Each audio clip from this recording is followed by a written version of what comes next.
My fox Beastman scratched me yet again. A cut this deep is going to scar. Has your Beastman even been through socialization training? He has. Top of his class, actually. My phone buzzed. It was Jasper. It's just a scratch. Do you really need to go to the clinic? Come home and make me dinner. I'm hungry. You really do a terrible job taking care of me. So that was what he thought of me. I turned and walked into the bonding registry.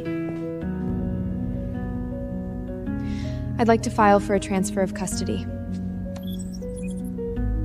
You've been registered with him for a full year. You're almost eligible for a lifetime bond. Why would you want to switch now?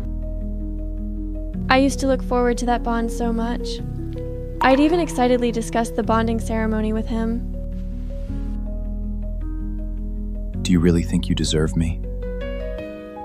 The way you cry, it's disgusting. He doesn't like me. I'm sorry. There must have been an issue with our training program. What kind of Beastman are you looking for? A canine, preferably. Come with me. The staff member took me to the archive room. Her hand glided across the desk.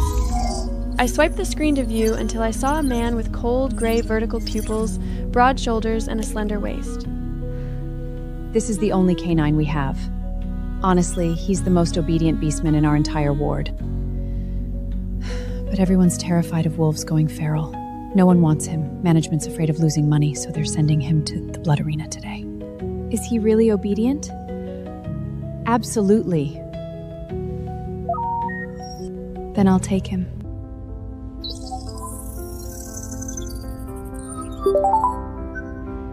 The wolfman would be delivered in 3 days. On my way home, I spotted Jasper and Bianca from a distance. The white-haired Beastman stood bathed in the last golden light of sunset, features sculpted and refined like a work of art. Bianca is my sister, high clearance, lives in the wealthy district.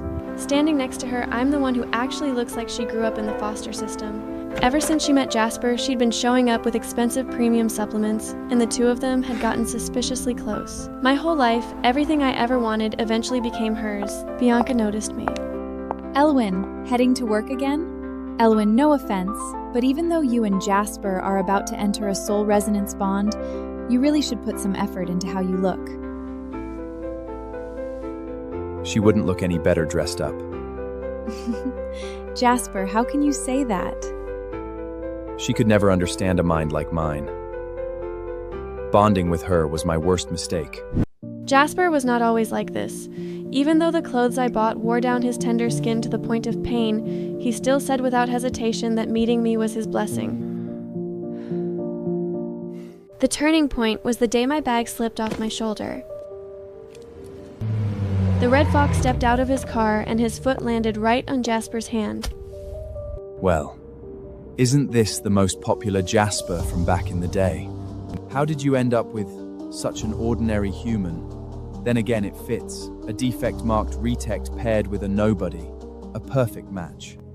That night, Jasper locked himself in his room. I sat outside his door. I told him that ranking people into tiers was wrong from the start. That the registry labeling him as defect-marked was something he didn't need to take to heart. You've never been at the top. Of course you'd think being garbage isn't that bad. Later, he met Bianca. She was well off. She could give Jasper things I never could. They grew closer by the day. Sometimes, mid-conversation, Bianca would lean into him. You're my bonded Beastman. Can you keep some distance from Bianca? Elvin, if it weren't for my defect, you never could have afforded to be my guaranteeser. You took advantage of my desperation. That's all this ever was. What right do you have to act like you own me? But back then, it was Jasper who dropped to his knees and begged me to save him. In this era, male beastmen bore children for humans. Jasper, once an elite beastman with an astronomical auction price, was found infertile. So the higher-ups planned to send him to the pleasure district to recover their losses. That day happened to be the day I was going to buy a beastman of my own. Jasper broke free from the handlers and collapsed at my feet. Please, save me. I'll be good to you. I don't want to die, please. Bianca and I grew up in foster care. good family chose her. No one chose me. I know what it feels like to be unwanted. So I spent every last penny I had, took out a small loan, and bought Jasper's bond. Because I was afraid of hurting his pride, I never brought up any of it again. I never imagined that one day I'd hear him twist it all into me taking advantage of his desperation. The next day, I took a detour back to the registry. Caleb arrives tomorrow. I just wanted to see him. Caleb was curled in the corner. When he saw me, his eyes softened. He saw my wound, touched it gently, and it healed.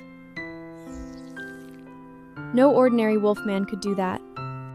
After spending some time with him, I turned and headed home. As soon as I reached the door, I ran into Jasper. Same routine? You always crawl back?